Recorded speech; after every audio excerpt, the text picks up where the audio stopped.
ಓಂ ಶಾಂತಿ. ಪ್ರಾತಃ ಮುರಳಿ.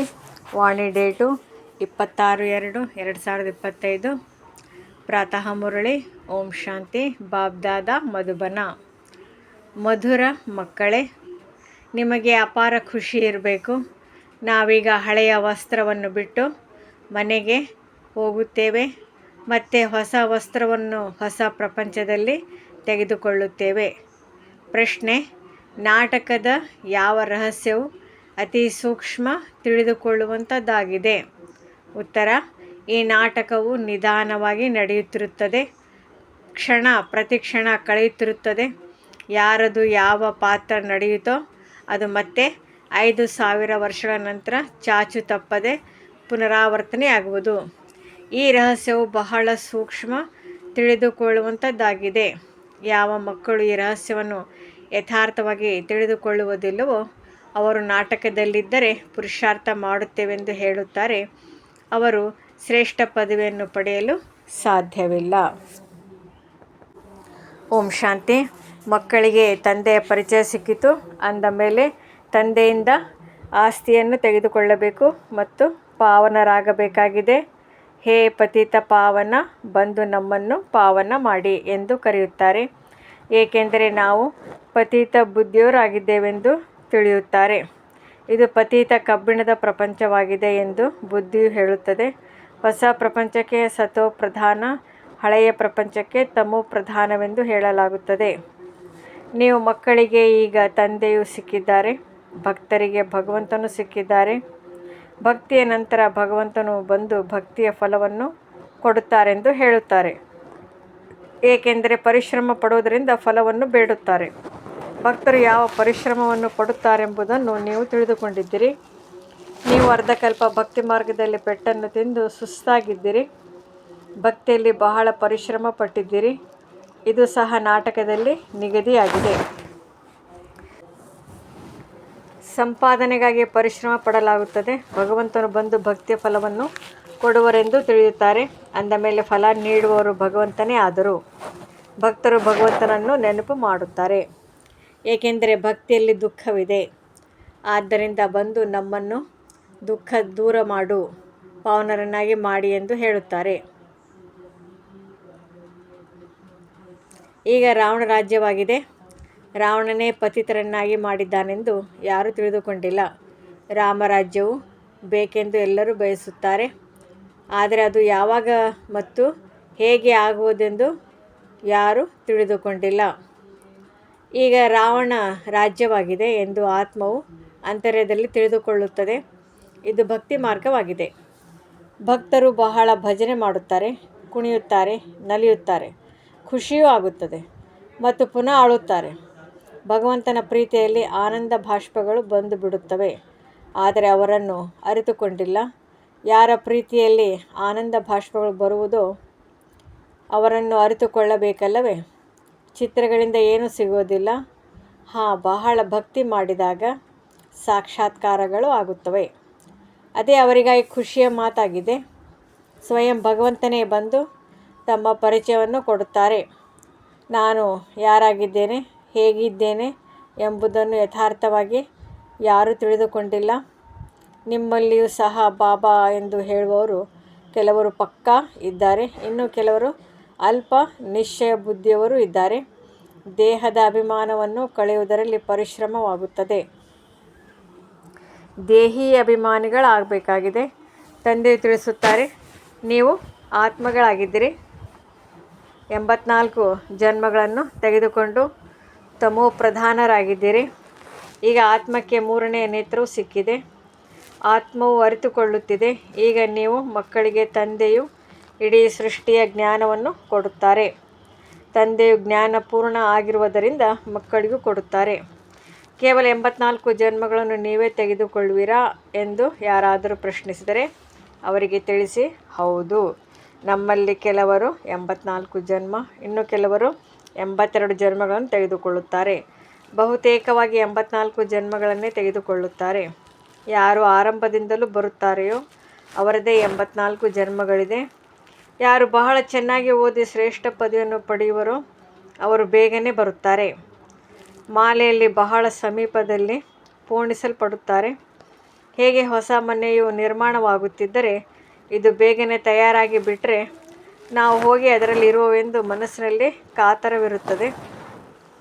ಈಗ ನಾವು ಈ ಹಳೆಯ ವಸ್ತ್ರಗಳನ್ನು ಬಿಟ್ಟು ಹೊಸದನ್ನು ತೆಗೆದುಕೊಳ್ಳುತ್ತೇವೆಂದು ನೀವು ಮಕ್ಕಳಿಗೂ ಸಹ ಖುಷಿ ಇರಬೇಕು. ನಾಟಕದಲ್ಲಿ ಪಾತ್ರಧಾರಿಗಳು ಅರ್ಧ ಗಂಟೆ ಮುಂಚೆ ಗಡಿಯಾರವನ್ನು ನೋಡುತ್ತಿರುತ್ತಾರೆ. ಸಮಯವು ಮುಗಿದರೆ ಮನೆಗೆ ಹೋಗಬಹುದೆಂದು ತಿಳಿಯುತ್ತಾರೆ. ಆ ಸಮಯವು ಬಂದು ಬಿಡುತ್ತದೆ. ನೀವು ಮಕ್ಕಳಿಗಾಗಿ ಬೇಹದ್ದಿನ ಗಡಿಯಾರವಿದೆ. ನಿಮಗೆ ತಿಳಿದಿದೆ, ಯಾವಾಗ ಕರ್ಮಾತೀತ ಸ್ಥಿತಿಯನ್ನು ಹೊಂದುವಿರೋ ಆಗ ಮತ್ತೆ ಇಲ್ಲಿ ಇರುವುದಿಲ್ಲ. ಕರ್ಮಾತೀತರಾಗುವುದಕ್ಕಾಗಿಯೂ ನೆನಪಿನಲ್ಲಿರಬೇಕು. ಇದರಲ್ಲಿ ಬಹಳ ಪರಿಶ್ರಮವಿದೆ. ಹೊಸ ಪ್ರಪಂಚದಲ್ಲಿ ನೀವು ಹೋಗುತ್ತೀರಿ. ನಂತರ ಒಂದೊಂದು ಜನ್ಮದಲ್ಲಿಯೂ ಕಲೆಗಳು ಕಡಿಮೆಯಾಗುತ್ತಾ ಹೋಗುತ್ತವೆ. ಹೊಸ ಮನೆಯಲ್ಲಿ 6 ತಿಂಗಳು ನಿವಾಸ ಮಾಡುತ್ತೀರೆಂದರೆ ಯಾವುದಾದರೊಂದು ಕರೆಯುಂಟಾಗುತ್ತದೆಯಲ್ಲವೇ? ಸ್ವಲ್ಪ ಅಂತರವಿರುತ್ತದೆ. ಹಾಗೆಯೇ ಹೊಸ ಪ್ರಪಂಚದಲ್ಲಿಯೂ ಕೆಲವರು ಮೊದಲೇ ಬರುತ್ತಾರೆ, ಇನ್ನು ಕೆಲವರು ಸ್ವಲ್ಪ ತಡವಾಗಿ ಬರುತ್ತಾರೆ. ಯಾರು ಮೊದಲು ಬರುವರೋ ಅವರಿಗೆ ಸತೋಪ್ರಧಾನರೆಂದು ಹೇಳಲಾಗುವುದು. ನಂತರ ನಿಧಾನವಾಗಿ ಕಲೆಗಳು ಕಡಿಮೆಯಾಗುತ್ತಾ ಹೋಗುವುದು. ಈ ನಾಟಕದ ಚಕ್ರವು ನಿಧಾನವಾಗಿ ನಡೆಯುತ್ತದೆ. ಕ್ಷಣ ಪ್ರತಿ ಕ್ಷಣ ಟಿಕ್ ಟಿಕ್ ಎಂದು ಕಳೆಯುತ್ತಿರುತ್ತದೆ. ನೀವು ತಿಳಿದುಕೊಂಡಿದ್ದರೆ ಇಡೀ ಪ್ರಪಂಚದಲ್ಲಿ ಯಾರದು ಯಾವುದೆಲ್ಲ ಪಾತ್ರವು ನಡೆಯುತ್ತದೆಯೋ ಈ ಚಕ್ರವು ಸುತ್ತುತ್ತಾ ಇರುತ್ತದೆ. ಇವು ತಿಳಿದುಕೊಳ್ಳುವ ಸೂಕ್ಷ್ಮ ಮಾತುಗಳಾಗಿವೆ. ತಂದೆಯು ಅನುಭವದಿಂದ ತಿಳಿಸುತ್ತಾರೆ. ನೀವು ತಿಳಿದುಕೊಂಡಿದ್ದೀರಿ, ಈ ವಿದ್ಯೆಯು ಮತ್ತೆ 5,000 ವರ್ಷಗಳ ನಂತರ ಪುನರಾವರ್ತನೆಯಾಗುವುದು. ಇದು ಮಾಡಲ್ಪಟ್ಟ ನಾಟಕವಾಗಿದೆ. ಈ ಚಕ್ರದ ಬಗ್ಗೆ ಯಾರಿಗೂ ತಿಳಿದಿಲ್ಲ. ಇದರ ರಚಯಿತ, ನಿರ್ದೇಶಕ, ಪಾತ್ರಧಾರಿ ಯಾರೆಂಬುದನ್ನು ಸಹ ತಿಳಿದುಕೊಂಡಿಲ್ಲ. ಈಗ ನೀವು ಮಕ್ಕಳಿಗೆ ತಿಳಿದಿದೆ. ನಾವು 84 ಜನ್ಮಗಳನ್ನು ಭೋಗಿಸಿ ಈಗ ಹಿಂತಿರುಗಿ ಹೋಗುತ್ತೇವೆ. ನಾವು ಆತ್ಮಗಳಾಗಿದ್ದೇವೆ. ದೇಹಿ ಅಭಿಮಾನಿ ಆದಾಗಲೇ ಖುಷಿ ನಶೆ ಏರುವುದು. ಅದು ಹದ್ದಿನ ನಾಟಕವಾಗಿದೆ. ಇದು ಬೇಹದ್ದಿನ ನಾಟಕವಾಗಿದೆ. ತಂದೆಯು ನಾವು ಆತ್ಮಗಳಿಗೆ ಓದಿಸುತ್ತಿದ್ದಾರೆ. ಇಂತಹ ಸಮಯದಲ್ಲಿ ಇದಾಗುವುದೆಂದು ತಂದೆಯು ತಿಳಿಸುವುದಿಲ್ಲ. ಯಾವುದೇ ಮಾತನ್ನು ಕೇಳಿದರೆ ತಂದೆಯು ಹೇಳುತ್ತಾರೆ. ನಾಟಕದಲ್ಲಿ ಯಾವಾಗ ಏನೆಲ್ಲ ಘಟಿಸುವುದೋ ಅದನ್ನು ತಿಳಿಸುತ್ತೇನೆ. ನಾಟಕದ ಅನುಸಾರ ಯಾವ ಉತ್ತರ ಆಗಬೇಕಿತ್ತೋ ಅದು ಸಿಕ್ಕಿಬಿಟ್ಟಿತು. ಕೇವಲ ಅದರಂತೆ ನಡೆಯಬೇಕಾಗಿದೆ. ನಾಟಕವಿಲ್ಲದೆ ತಂದೆಯು ಏನನ್ನೂ ಮಾಡಲು ಸಾಧ್ಯವಿಲ್ಲ. ಕೆಲವು ಮಕ್ಕಳು ನಾಟಕದಲ್ಲಿದ್ದರೆ ಪುರುಷಾರ್ಥ ಮಾಡುತ್ತೇವೆಂದು ಹೇಳುತ್ತಾರೆ. ಅವರೆಂದೂ ಶ್ರೇಷ್ಠ ಪದವಿಯನ್ನು ಪಡೆಯಲು ಸಾಧ್ಯವಿಲ್ಲ. ತಂದೆಯು ತಿಳಿಸುತ್ತಾರೆ, ನೀವು ಪುರುಷಾರ್ಥ ಮಾಡಬೇಕಾಗಿದೆ. ನಾಟಕವು ಕಲ್ಪದ ಹಿಂದಿನ ಥರ ನಿಮ್ಮಿಂದ ಪುರುಷಾರ್ಥ ಮಾಡಿಸುತ್ತದೆ. ಕೆಲವರು ನಾಟಕವೆಂದು ಹೇಳಿ ನಿಂತು ಬಿಡುತ್ತಾರೆ. ಆಗ ಇವರ ಅದೃಷ್ಟದಲ್ಲಿ ಇಲ್ಲವೆಂದು ತಿಳಿಯಲಾಗುತ್ತದೆ. ಈಗ ನಿಮಗೆ ಸ್ಮೃತಿಯು ಬಂದಿದೆ. ನಾವು ಆತ್ಮಗಳಾಗಿದ್ದೇವೆ. ನಾವು ಈ ಪಾತ್ರವನ್ನು ಅಭಿನಯಿಸಲು ಬಂದಿದ್ದೇವೆ. ಆತ್ಮವು ಅವಿನಾಶಿ ಆಗಿದೆ. ಪಾತ್ರವು ಅವಿನಾಶಿ ಆಗಿದೆ. 84 ಜನ್ಮಗಳ ಪಾತ್ರವು ಆತ್ಮದಲ್ಲಿ ನಿಗದಿಯಾಗಿದೆ. ಮತ್ತು ಅದೇ ಪಾತ್ರವನ್ನು ಅಭಿನಯಿಸುತ್ತೀರಿ. ಇದಕ್ಕೆ ಸೃಷ್ಟಿ ಎಂದು ಹೇಳಲಾಗುತ್ತದೆ. ಈ ಸೃಷ್ಟಿಯಲ್ಲಿ ಮತ್ತೇನು ವಿಸ್ತಾರ ಮಾಡುತ್ತೀರಿ? ಈಗ ಮುಖ್ಯ ಮಾತಾಗಿದೆ, ಅವಶ್ಯವಾಗಿ ಪಾವನರಾಗಬೇಕು. ಇದೇ ಚಿಂತೆ ಇರಬೇಕಾಗಿದೆ. ಕರ್ಮ ಮಾಡುತ್ತಲೂ ತಂದೆ ನೆನಪಿನಲ್ಲಿರಬೇಕಾಗಿದೆ. ನೀವು ಒಬ್ಬ ಪ್ರಿಯತಮನ ಪ್ರಿಯತಮೆಯರಾಗಿದ್ದೀರಿ. ಆ ಒಬ್ಬ ಪ್ರಿಯತಮನನ್ನು ಎಲ್ಲ ಪ್ರಿಯತಮೆಯರು ನೆನಪು ಮಾಡುತ್ತಾರೆ. ಆ ಪ್ರಿಯತಮ ತಿಳಿಸುತ್ತಾರೆ, ಈಗ ನನ್ನನ್ನು ನೆನಪು ಮಾಡಿ, ನಾನು ನಿಮ್ಮನ್ನು ಪಾವನ ಮಾಡಲು ಬಂದಿದ್ದೇನೆ. ನನ್ನನ್ನೇ ಪತಿತ ಪಾವನೆಂದು ಹೇಳುತ್ತೀರಿ. ನಂತರ ನನ್ನನ್ನು ಮರೆತು ಗಂಗೆಯನ್ನು ಏಕೆ ಪತಿತ ಪಾವನ ಎಂದು ಹೇಳುತ್ತೀರಿ? ಈಗ ನಿಮಗೆ ತಿಳಿದಿದೆ, ಆದ್ದರಿಂದ ಎಲ್ಲವನ್ನು ಬಿಟ್ಟಿದ್ದೀರಿ. ತಂದೆಯೇ ಪತಿತ ಪಾವನನೆಂದು ತಿಳಿದುಕೊಂಡಿದ್ದೀರಿ. ಈಗ ಕೃಷ್ಣನು ಪತಿತ ಪಾವನನೆಂದು ತಿಳಿದು ಎಂದು ನೆನಪು ಮಾಡುವುದಿಲ್ಲ. ಆದರೆ ಭಗವಂತನು ಹೇಗೆ ಬರುತ್ತಾರೆಂದು ಯಾರೂ ತಿಳಿದುಕೊಂಡಿಲ್ಲ. ಕೃಷ್ಣನ ಆತ್ಮವು ಯಾವುದೋ ಸತ್ಯಯುಗದಲ್ಲಿತ್ತು. ಅದು ಅನೇಕ ಜನ್ಮಗಳನ್ನು ಧಾರಣೆ ಮಾಡುತ್ತಾ ಈಗ ತಮೋಪ್ರಧಾನವಾಗಿದೆ. ಈಗ ಮತ್ತೆ ಸತೋಪ್ರಧಾನವಾಗುತ್ತದೆ. ಶಾಸ್ತ್ರದಲ್ಲಿ ಈಗ ತಪ್ಪು ಮಾಡಿಬಿಟ್ಟಿದ್ದಾರೆ. ಯಾವಾಗ ಈ ತಪ್ಪಾಗುವುದೋ ಆಗಲೇ ನಾನು ಬಂದು ನಿಮ್ಮನ್ನು ಸರಿಪಡಿಸುತ್ತೇನಲ್ಲವೇ? ಈ ತಪ್ಪುಗಳು ನಾಟಕದಲ್ಲಿ ನಿಗದಿಯಾಗಿದೆ, ಕಲ್ಪದ ನಂತರ ಪುನಃ ಆಗುತ್ತದೆ. ಈಗ ನಿಮಗೆ ತಿಳಿಸಿದ್ದಾರೆ. ಶಿವ ಭಗವಾನ್ ವಾಚ್. ಭಗವಂತನೆಂದು ಶಿವನಿಗೆ ಹೇಳುತ್ತಾರೆ. ಭಗವಂತನೆಂದರೆ ಒಬ್ಬರೇ ಇರುವರು. ಎಲ್ಲ ಭಕ್ತರಿಗೆ ಫಲವನ್ನು ನೀಡುವವರು ಒಬ್ಬರೇ ಭಗವಂತನಾಗಿದ್ದಾರೆ. ಅವರನ್ನು ಯಾರೂ ತಿಳಿದುಕೊಂಡಿಲ್ಲ. ಓ ಗಾಡ್ ಫಾದರ್ ಎಂದು ಎಲ್ಲರೂ ಹೇಳುತ್ತಾರೆ. ಲೌಕಿಕ ತಂದೆಯಂತೆ ಇಲ್ಲೇ ಇದ್ದಾರೆ, ಆದರೂ ಸಹ ಪಾರಲೌಕಿಕ ತಂದೆಯನ್ನು ಎಲ್ಲರೂ ನೆನಪು ಮಾಡುತ್ತಾರೆಂದರೆ ಆತ್ಮಕ್ಕೆ ಇಬ್ಬರು ತಂದೆಯರಾದರು. ಭಕ್ತಿ ಮಾರ್ಗದಲ್ಲಿ ಆ ತಂದೆಯನ್ನು ನೆನಪು ಮಾಡುತ್ತಿರುತ್ತಾರೆ. ಆತ್ಮವಂತೂ ಇದ್ದೇ ಇದೆ. ಇಷ್ಟೆಲ್ಲ ಆತ್ಮಗಳಿಗೆ ತಮ್ಮ ತಮ್ಮ ಪಾತ್ರವೂ ಸಿಕ್ಕಿದೆ. ಒಂದು ಶರೀರ ಬಿಟ್ಟು ಇನ್ನೊಂದನ್ನು ತೆಗೆದುಕೊಂಡು ಪಾತ್ರವನ್ನು ಅಭಿನಯಿಸಲಾಗುತ್ತದೆ. ಇವೆಲ್ಲ ಮಾತುಗಳನ್ನು ತಂದೆಯೇ ತಿಳಿಸುತ್ತಾರೆ. ನಾವಿಲ್ಲಿ ಪಾತ್ರವನ್ನು ಅಭಿನಯಿಸಲು ಬಂದಿದ್ದೇವೆಂದು ಹೇಳುತ್ತಾರೆ. ಇದೊಂದು ರಂಗಮಂಟಪವಾಗಿದೆ. ಅದರಲ್ಲಿ ಈ ಚಂದ್ರ ನಕ್ಷತ್ರಗಳೆಲ್ಲವೂ ದೀಪಗಳಾಗಿವೆ. ಈ ಸೂರ್ಯ ಚಂದ್ರ ನಕ್ಷತ್ರಗಳನ್ನು ಮನುಷ್ಯರು ದೇವತೆಗಳೆಂದು ಹೇಳಿಬಿಡುತ್ತಾರೆ. ಏಕೆಂದರೆ ಇವು ಬಹಳ ಒಳ್ಳೆಯ ಕೆಲಸ ಮಾಡುತ್ತದೆ. ಅಂದರೆ ಮಿನುಗುತ್ತವೆ, ಯಾರಿಗೂ ತೊಂದರೆ ಕೊಡುವುದಿಲ್ಲ, ಎಲ್ಲರಿಗೆ ಸುಖವನ್ನೇ ಕೊಡುತ್ತವೆ, ಬಹಳ ಕೆಲಸ ಮಾಡುತ್ತವೆ. ಆದ್ದರಿಂದ ಇವಕ್ಕೆ ದೇವತೆಗಳೆಂದು ಹೇಳುತ್ತಾರೆ. ಒಳ್ಳೆಯ ಕಾರ್ಯವನ್ನು ಮಾಡುವವರಿಗೆ ಇವರು ದೇವತೆಯ ಸಮಾನರೆಂದು ಹೇಳುತ್ತಾರಲ್ಲವೇ? ವಾಸ್ತವದಲ್ಲಿ ದೇವತೆಗಳಂತೂ ಸತ್ಯುಗದಲ್ಲಿದ್ದರು. ಎಲ್ಲರೂ ಸುಖ ಕೊಡುವವರಾಗಿದ್ದರು. ಎಲ್ಲರ ಪ್ರತಿ ಪ್ರೀತಿ ಇರುತ್ತಿತ್ತು. ಆದ್ದರಿಂದ ದೇವತೆಗಳೊಂದಿಗೆ ಒಳ್ಳೆಯ ಮನುಷ್ಯರ ಹೋಲಿಕೆ ಮಾಡಿದ್ದಾರೆ. ದೇವತೆಗಳ ಗುಣಗಳನ್ನು ಗಾಯನ ಮಾಡಲಾಗುತ್ತದೆ. ಅವರ ಮುಂದೆ ಹೋಗಿ, ನಾನು ನಿರ್ಗುಣನಲ್ಲಿ ಯಾವುದೇ ಗುಣವಿಲ್ಲ, ತಾವೇ ದಯೆ ತೋರಿಸಿ ಎಂದು ಹಾಡುತ್ತಾರೆ. ತಮಗೆ ದಯೆ ಗುರುತಿಸಬಹುದು. ತಂದೆ ತಿಳಿಸುತ್ತಾರೆ, ನನಗೂ ಸಹ ದಯೆ ಉಂಟಾದ ಕಾರಣವೇ ಪುನಃ ನಿಮ್ಮನ್ನು ಗುಣವಂತನಾಗಿ ಮಾಡಲು ಬಂದಿದ್ದೇನೆ. ನೀವು ಪೂಜ್ಯರಾಗಿದ್ದಿರಿ, ಈಗ ಪೂಜಾರಿಗಳಾಗಿದ್ದೀರಿ. ಪುನಃ ಮತ್ತೆ ಪೂಜ್ಯರಾಗಿ ನ ಅರ್ಥವನ್ನು ನಿಮಗೆ ತಿಳಿಸಲಾಗಿದೆ. ಇದರ ಅರ್ಥವು ಆತ್ಮವೇ ಪರಮಾತ್ಮ, ಪರಮಾತ್ಮನೇ ಆತ್ಮನೆಂದು ಮನುಷ್ಯರು ಹೇಳುತ್ತಾರೆ. ಆದರೆ ಇದು ತಪ್ಪಾಗಿದೆ. ಇದು ತಂದೆಯು ಹೇಳುತ್ತಾರೆ. ನೀವು ಆತ್ಮಗಳು ನಿರಾಕಾರಿಯಾಗಿದ್ದೀರಿ. ನಂತರ ನೀವೇ ದೇವತಾ, ಕ್ಷತ್ರಿಯ, ವೈಶ್ಯ, ಶೂದ್ರರಾದಿರಿ. ಈಗ ಬ್ರಾಹ್ಮಣ ವರ್ಣದಲ್ಲಿ ಬಂದಿದ್ದೀರಿ. ಆತ್ಮವು ಮೊದಲು ಸತೋ ಪ್ರಧಾನವಿದ್ದದ್ದು ಸತೋ ರಜೋ ತಮೋದಲ್ಲಿ ಬರುತ್ತದೆ. ಈಗ ನೀವು ಮಕ್ಕಳು ತಿಳಿದುಕೊಂಡಿದ್ದೀರಿ. ತಂದೆಯು ಈ ಜ್ಞಾನವನ್ನು ಕಲ್ಪವು ಸಂಗಮಯುಗದಲ್ಲಿ ಬಂದು ನಮಗೆ ತಿಳಿಸುತ್ತಾರೆ. ಅವಶ್ಯವಾಗಿ ಭಾರತವು ಸ್ವರ್ಗವಾಗಿತ್ತು. ಅಲ್ಲಿ ಬಹಳ ಕೆಲವೇ ಮನುಷ್ಯರಿರುತ್ತಾರೆ. ಈಗ ಕಲಿಯುಗವಾಗಿದೆ. ಎಲ್ಲ ಧರ್ಮದವರು ಬಂದು ಬಿಟ್ಟಿದ್ದಾರೆ. ಸತ್ಯುಗದಲ್ಲಿ ಒಂದು ಧರ್ಮದ ವಿನಃ ಮತ್ಯಾವ ಧರ್ಮವೂ ಇರುವುದಿಲ್ಲ. ಅಲ್ಲಿ ಒಂದೇ ಧರ್ಮವಿರುತ್ತದೆ. ಉಳಿದೆಲ್ಲ ಧರ್ಮದ ಆತ್ಮಗಳು ಮುಕ್ತಿಯಲ್ಲಿ ಹೊರಟು ಹೋಗುತ್ತಾರೆ. ನೀವು ತಿಳಿದುಕೊಂಡಿದ್ದೀರಿ. ಈಗ ಈ ಹಳೆಯ ಪ್ರಪಂಚದ ವಿನಾಶವು ಸನ್ಮುಖದಲ್ಲಿದೆ ನಿಂತಿದೆ. ತಂದೆಯು ರಾಜಯೋಗವನ್ನು ಕಲಿಸುತ್ತಿದ್ದಾರೆ. ಯಾರಾದರೂ ಬಂದಾಗ ಅವರಿಗೆ ತಿಳಿಸಿ, ಇದು ಬೇಹದ್ದಿನ ಗಡಿಯಾರವಾಗಿದೆ. ತಂದೆಯು ದಿವ್ಯ ದೃಷ್ಟಿಯಿಂದ ಈ ಗಡಿಯಾರವನ್ನು ಮಾಡಿಸಿದ್ದಾರೆ. ಹೇಗೆ ಈ ಗಡಿಯಾರವನ್ನು ನೀವು ಪದೇ ಪದೇ ನೋಡುತ್ತೀರಿ, ಹಾಗೆ ಈ ಬೇಹದ್ದಿನ ಗಡಿಯಾರವು ಈಗ ನೆನಪಿಗೆ ಬರುತ್ತದೆ. ತಂದೆಯು ಬ್ರಹ್ಮರವರ ಮೂಲಕ ಒಂದು ಧರ್ಮದ ಸ್ಥಾಪನೆ, ಶಂಕರನ ಮೂಲಕ ಆಸುರಿ ಪ್ರಪಂಚದ ವಿನಾಶ ಮಾಡಿಸುತ್ತಾರೆ. ಚಕ್ರವು ಅವಶ್ಯವಾಗಿ ಸುತ್ತುವುದು.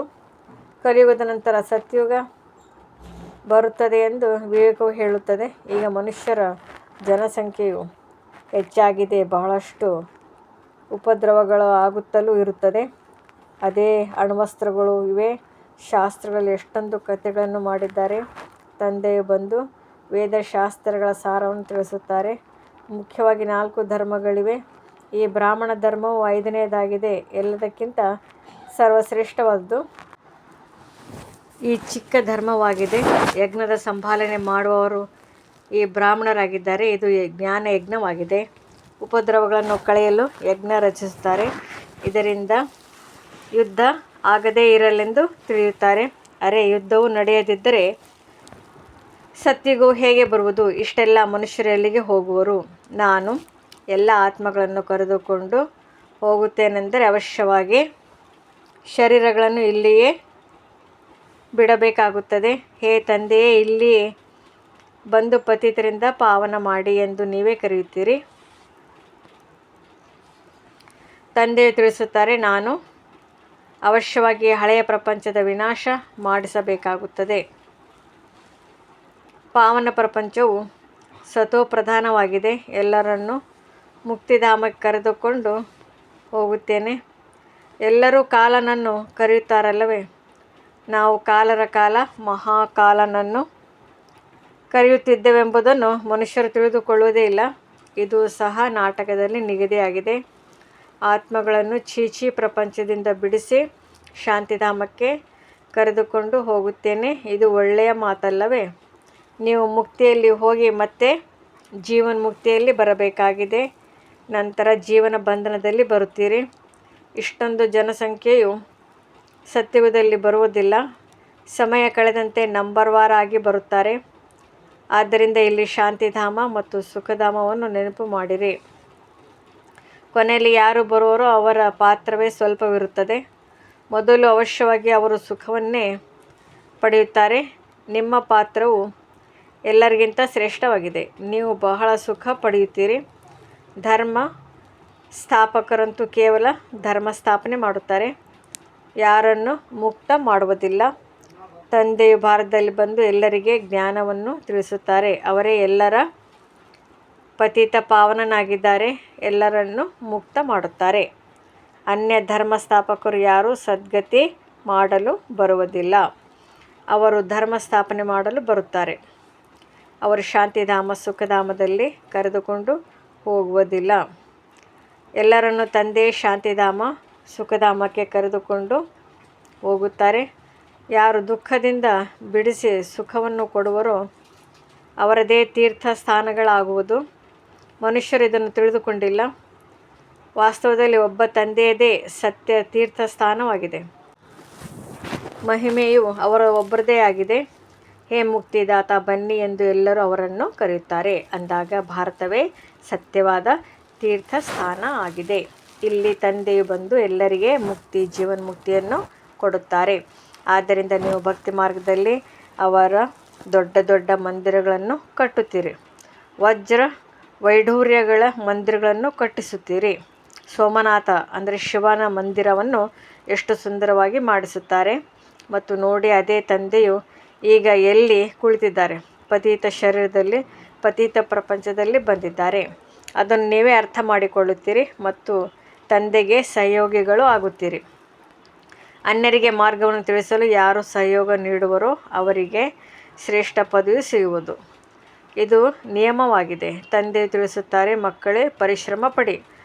ತಂದೆ ಮತ್ತು ಆಸ್ತಿಯನ್ನು ನೆನಪು ಮಾಡಿ ಅನೇಕರಿಗೆ ಮಾರ್ಗವನ್ನು ತೋರಿಸಿ. 84 ಜನ್ಮಗಳ ಚಕ್ರವು ಸನ್ಮುಖದಲ್ಲಿದೆ. ಇದು ಒಂದು ರೀತಿ ಕುರುಡರ ಮುಂದೆ ಕನ್ನಡಿ ಹಿಡಿದ ಹಾಗಿದೆ. ಈ ನಾಟಕವು ಚಾಚು ತಪ್ಪದೆ ಪುನರಾವರ್ತನೆ ಆಗುತ್ತದೆ. ಆದರೂ ಸಹ ನನ್ನನ್ನು ಯಾರೂ ತಿಳಿದುಕೊಳ್ಳುತ್ತಿಲ್ಲ. ನನ್ನ ಮಂದಿರವನ್ನು ಲೂಟಿ ಮಾಡಿದಾಗ ನಾನು ಏನಾದರೂ ಮಾಡುತ್ತೇನೆಂದಲ್ಲ.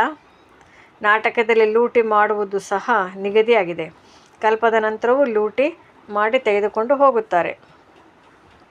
ಪತಿತರಿಂದ ಪಾವನರನ್ನಾಗಿ ಮಾಡಿ ಎಂದು ನನ್ನನ್ನು ಕರೆಯುತ್ತಾರೆ. ಆದ್ದರಿಂದ ನಾನು ಬಂದು ನೀವು ಮಕ್ಕಳಿಗೆ ಓದಿಸುತ್ತೇನೆ. ನಾಟಕದಲ್ಲಿ ವಿನಾಶವಾಗುವುದು ನಿಶ್ಚಿತವಾಗಿದೆ. ಅದು ಪುನಃ ಆಗುವುದು. ವಿನಾಶವಾಗಲೆಂದು ನಾನೇನು ಛೂ ಮಂತ್ರವನ್ನು ಹಾಕುವುದಿಲ್ಲ. ಈ ಅಣ್ವಸ್ತ್ರಗಳೆಲ್ಲವೂ ತಯಾರಾಗಿವೆ. ಇವು ತಯಾರಾಗಿರುವುದು ನಾಟಕದಲ್ಲಿ ನಿಗದಿಯಾಗಿದೆ. ನಾನು ಸಹ ನಾಟಕದ ಬಂಧನದಲ್ಲಿ ಬಂಧಿತನಾಗಿದ್ದೇನೆ. ನನ್ನ ಪಾತ್ರವು ಎಲ್ಲರಿಗಿಂತ ದೊಡ್ಡದಾಗಿದೆ. ಸೃಷ್ಟಿಯನ್ನು ಪರಿವರ್ತನೆ ಮಾಡುವುದು, ಪತಿತರಿಂದ ಪಾವನರನ್ನಾಗಿ ಮಾಡುವುದು. ಈಗ ಸಮರ್ಥರು ಯಾರು? ನಾನು ಅಥವಾ ನಾಟಕವು? ರಾವಣನು ಸಹ ನಾಟಕದ ಅನುಸಾರವಾಗಿ ಬರಲೇಬೇಕಾಗಿದೆ. ನನ್ನಲ್ಲಿ ಯಾವ ಜ್ಞಾನವಿದೆಯೋ ಅದನ್ನು ಬಂದು ತಿಳಿಸುತ್ತೇನೆ. ನೀವು ಶಿವತಂದೆಯ ಸೈನ್ಯವಾಗಿದ್ದೀರಿ. ರಾವಣನ ಮೇಲೆ ಜಯ ಗಳಿಸುತ್ತೀರಿ. ತಂದೆಯು ತಿಳಿಸುತ್ತಾರೆ, ಸೇವಾ ಕೇಂದ್ರಗಳನ್ನು ತೆರೆಯುತ್ತಾ ಹೋಗಿ. ನಾನು ಓದಿಸುವುದಕ್ಕಾಗಿ ಬರುತ್ತೇನೆ. ನಾನು ಏನನ್ನು ಪಡೆಯುವುದಿಲ್ಲ. ಹಣ ಏನೆಲ್ಲವೂ ಇದೆಯೋ ಅದನ್ನು ಇದರಲ್ಲಿ ಸಫಲ ಮಾಡಿಕೊಳ್ಳಿ. ಎಲ್ಲವನ್ನು ಮುಗಿಸಿ ಹಸುವಿನಿಂದ ಬಳಲಿ ಎಂದು ಹೇಳುತ್ತಿಲ್ಲ. ಹಸುವಿನಿಂದ ಯಾರೂ ಬಳಲುವುದಿಲ್ಲ. ತಂದೆಯು ಎಲ್ಲವನ್ನು ಕೊಟ್ಟರು ಅಂದ ಮೇಲೆ ಹಸಿವಿನಿಂದಿರಿಸಲು ಸಾಧ್ಯವೇ? ನೀವೀಗ ಹಸಿವಿನಿಂದ ಬಳಲುತ್ತಿದ್ದೀರೋ? ಶಿವತಂದೆಯ ಭಂಡಾರವಾಗಿದೆ. ಇತ್ತೀಚೆಗಂತೂ ಪ್ರಪಂಚದಲ್ಲಿ ಎಷ್ಟೊಂದು ಮಂದಿ ಹಸಿವಿನಿಂದ ಸಾಯುತ್ತಿರುತ್ತಾರೆ. ಈಗ ನೀವು ಮಕ್ಕಳಂತೂ ತಂದೆಯಿಂದ ಪೂರ್ಣ ಆಸ್ತಿಯನ್ನು ತೆಗೆದುಕೊಂಡು ಪುರುಷಾರ್ಥ ಮಾಡಬೇಕಾಗಿದೆ. ಇದು ಆತ್ಮೀಯ ಪ್ರಾಕೃತಿಕ ಚಿಕಿತ್ಸೆ ಆಗಿದೆ. ಬಹಳ ಸರಳವಾದ ಮಾತನ್ನು ಮುಖದಿಂದ ತಿಳಿಸುತ್ತಾರೆ. ಮನ್ಮನಾಭವ ಆತ್ಮಕ್ಕೆ ಚಿಕಿತ್ಸೆ ನೀಡುತ್ತಾರೆ. ಆದ್ದರಿಂದ ತಂದೆಗೆ ಅವಿನಾಶಿ ವೈದ್ಯರೆಂದು ಹೇಳುತ್ತಾರೆ. ಇಂಥ ಒಳ್ಳೆಯ ಆಪರೇಷನ್ ಕಲಿಸುತ್ತಾರೆ. ನನ್ನನ್ನು ನೆನಪು ಮಾಡಿದರೆ ನಿಮ್ಮ ಎಲ್ಲ ದುಃಖಗಳು ದೂರವಾಗಿ ಬಿಡುತ್ತವೆ. ಚಕ್ರವರ್ತಿ ರಾಜರಾಗಿ ಬಿಡುತ್ತೀರಿ. ಈ ಮುಳ್ಳುಗಳ ಕಾಡಿನಲ್ಲಿರುತ್ತಾ ತಮ್ಮನ್ನು ಈ ರೀತಿ ತಿಳಿದುಕೊಳ್ಳಿ. ನಾವು ಹೂವಿನ ಉದ್ಯಾನವನದಲ್ಲಿ ಹೋಗುತ್ತಿದ್ದೇವೆ, ಮನೆಗೆ ಹೋಗುತ್ತಿದ್ದೇವೆ. ಪರಸ್ಪರ ಒಬ್ಬರು ಇನ್ನೊಬ್ಬರಿಗೆ ನೆನಪನ್ನು ತರಿಸುತ್ತಾ ಇರಿ. ಅಲ್ಲಾಹನನ್ನು ನೆನಪು ಮಾಡುವುದರಿಂದ ಬಾದಶಾಹಿ ಸಿಕ್ಕಿಬಿಡುವುದು ಒಳ್ಳೆಯದು. ಮಧುರಾತಿ ಮಧುರ ಅಗಲಿ ಹೋಗಿ ಮರಳಿ ಸಿಕ್ಕಿರುವ ಮಕ್ಕಳ ಪ್ರತಿ ಮಾತ್ಪಿತಾ ಬಾಪ್ ದಾದಾರವರ ನೆನಪು, ಪ್ರೀತಿ ಹಾಗೂ ಸುಪ್ರಭಾತ. ಆತ್ಮಿಕ ತಂದೆ ಆತ್ಮಿಕ ಮಕ್ಕಳಿಗೆ ನಮಸ್ತೆ. ಆತ್ಮಿಕ ಮಕ್ಕಳಿಂದ ಆತ್ಮಿಕ ತಂದೆಗೆ ನಮಸ್ತೆ ನಮಸ್ತೆ ನಮಸ್ತೆ. ಧಾರಣೆಗಾಗಿ ಮುಖ್ಯ ಸಾರ. ಮೊದಲನೇದು, ಶ್ರೇಷ್ಠ ಪದವಿಯನ್ನು ಪಡೆಯಲು ತಂದೆಗೆ ಸಂಪೂರ್ಣ ಸಹಯೋಗಿಗಳು ಆಗಬೇಕಾಗಿದೆ. ಕುರುಡರಿಗೆ ಮಾರ್ಗವನ್ನು ತೋರಿಸಬೇಕಾಗಿದೆ. ಬೇಹದ್ದಿನ ಗಡಿಯಾರವನ್ನು ಸದಾ ನೆನಪಿನಲ್ಲಿಟ್ಟುಕೊಳ್ಳಬೇಕಾಗಿದೆ.